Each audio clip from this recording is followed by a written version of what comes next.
we're going to hear from everybody soon enough. We're going to hear from Aaron Rodgers this week. Tomorrow, actually. We're going to hear from Mike Tomlin. We're going to hear from a bunch of other players at mandatory minicamp that runs tomorrow through Thursday. Without getting ahead of things here, they're all going to say essentially the same thing. Super Bowl. Good morning to you. Good Monday morning on that happy note. I'm Dejan Kovacevic of DK Pittsburgh Sports. This is Daily Shot of Steelers. It comes your way bright and early every weekday. If you're into hockey and or baseball, I also offer daily shots of Penguins and Pirates in the same place that you found this. I hope you'll check those out as well.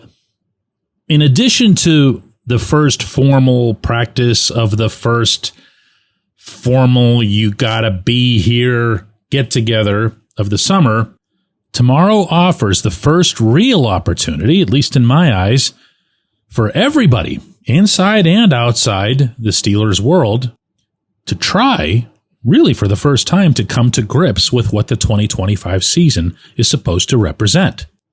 Complicated answer? Okay, Omar Khan has acquired a whole bunch of assets. He's got some draft picks lined up, and he could make a big move toward the future in 2026 when there's a nice quarterback class lined up, et cetera, et cetera. Simple answer, Super Bowl. Because that's it. That's the spectrum here. You could say whatever you wanted to say about any scenario with any quarterback who was going to be here, who wasn't going to be Rodgers, and it couldn't have come accompanied with that terminology. It couldn't have been Super Bowl. Certainly not in the common perception sense.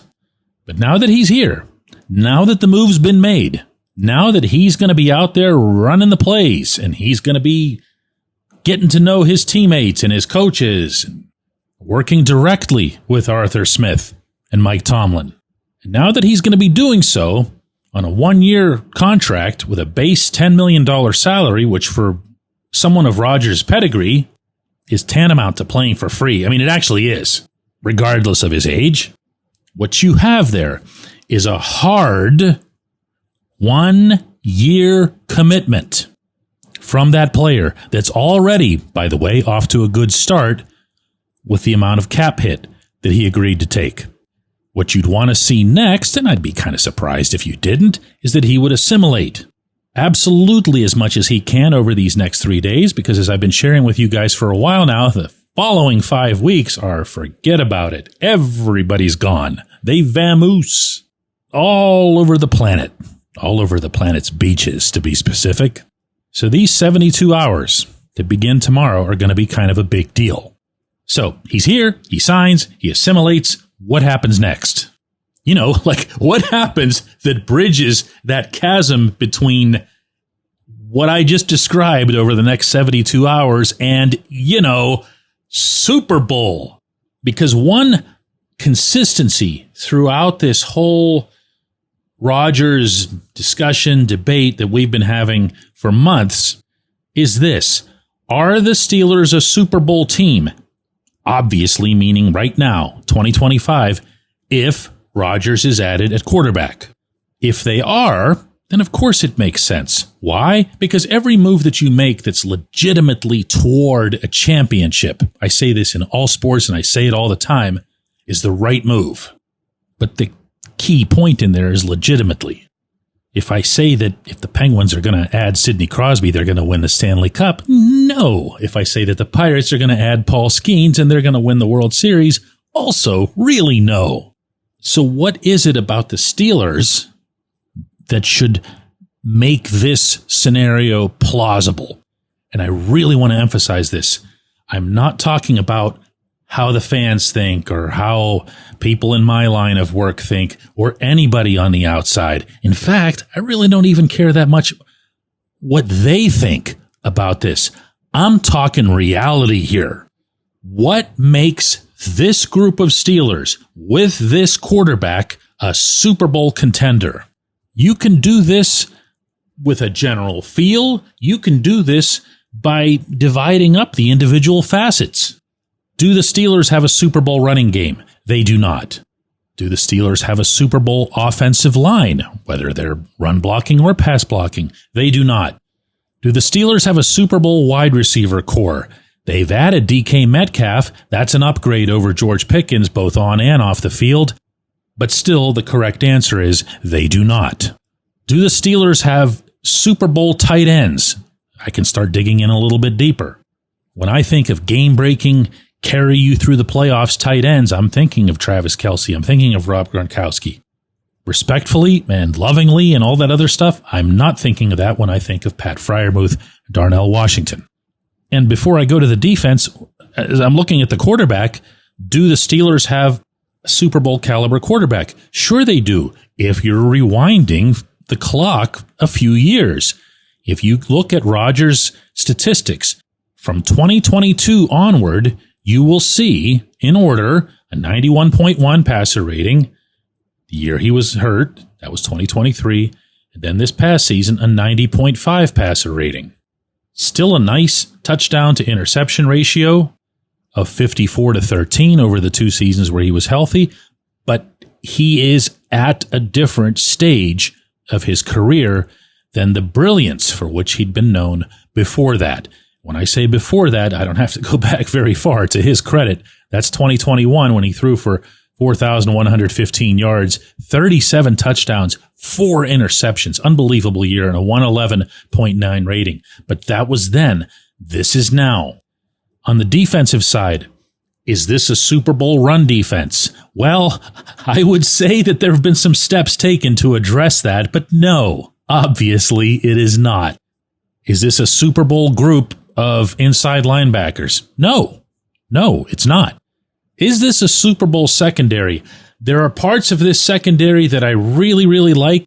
I feel Minkah Fitzpatrick could be better utilized, and I like some of it, but do I look at that and say, wow, there's some game-changing Super Bowl secondary? No.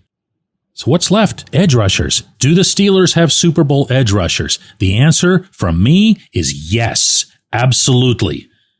But that's not going to get you there in February. It's just not. As we've seen, unfortunately, over the past couple of seasons, if an opponent really, really wants to eliminate TJ Watt specifically, they can do that.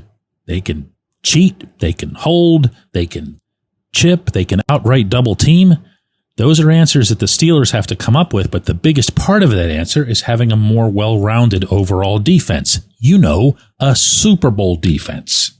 I'm not going to sit here and suggest that Khan can't make upgrades between now and the coming season, or for that matter, the coming training camp.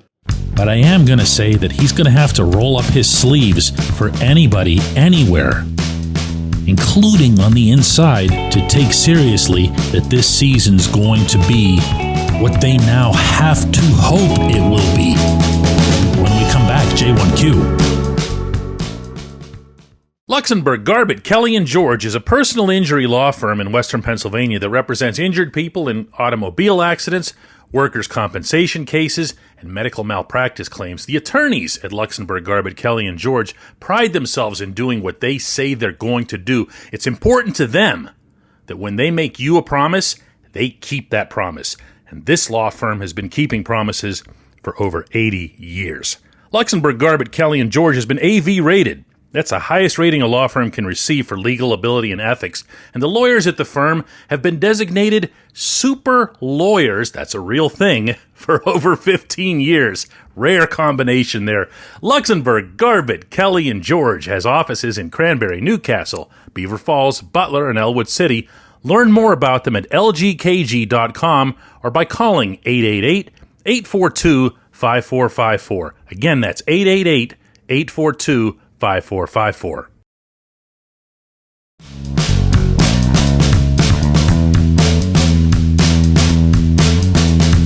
Today's J1Q comes from Alan, who asks, this is a good question too, DK, how does the Aaron Rodgers signing affect the WR2 search? Gabe Davis showed up here and left without a contract. Do the Steelers have another trick up their sleeve to get a better option/weapon for Rodgers? For anybody who doesn't know, Alan's referring to there, Davis showed up not just here in Pittsburgh, but in other places, and apparently just didn't exactly nail his physicals. So that's going to be the end of that 100 times out of 100. Rodgers has, I believe, every right to have input on remaining wide receivers / tight ends. Why? Well, because he's not your ordinary quarterback. 2, he didn't have a full offseason with this team. So any element of familiarity that he can introduce, and by that I don't even necessarily mean familiarity with the athlete. I mean familiarity with a certain style or a certain type of receiver. That's going to be welcome in the process. And 3, Arthur Smith isn't exactly the egomaniac type who's going to say, no way, you can't do that. Keep yourself in that spot over there in the corner. That's just not him. That's not him. I watched Arthur dealing or attempting to deal with Russell Wilson. Arthur wants one thing. That's to put up points. But the issue that you raise here, maybe unwittingly, is do you want it to be? Do you need it to be a WR2 or can it be the TE1? And yes, here I go again with the Jonnu Smith thing. Because it does not matter who catches the ball, how they catch it, or what their labeling happens to be in advance of that sequence. Just catch the ball and, in turn, put up points. Now, am I going to guess that Rodgers would want a wide receiver versus a tight end? Yes. And I'd guess that principally because if DK Metcalf goes down, you're not just going to take the field lining up nothing but tight ends. I'm further going to guess that this is the Steelers' preference, meaning the management's preference. But see, here, if you don't mind my semi-hijacking your question here, Alan, this kind of underscores what I was getting at in the opening segment, which is you've now taken this step. It's no longer speculative. It's no longer, where is he? What's he doing? What's he thinking? One more time. He's here. This is real. Now you have to build the roster to the team you have, to the quarterback you have. You have to even think to an extent about your future, immediate future, to the team you have, to the quarterback you have. And you've got to prepare as if you're heading into this to embark on a Super Bowl run. And that, of course, means all hands on deck. And that, of course, means selflessly hoping that everybody around you, notably the quarterback, the 4-time MVP quarterback, succeeds. So to unhijack the question, Alan, I'm going to throw it back by saying, leave this up to Rodgers. He can't decide a whole lot about this offense. It's too far along the way, especially when it comes to who the participants are. It's not like he could, even if he wanted to, just walk onto the practice field tomorrow and say, what's that little guy doing there? I don't want him. Get him out of here. I want somebody else. You just can't. You can't. You got to work with what's there to an extent. But to the extent that there are still openings, heck yeah, get him involved.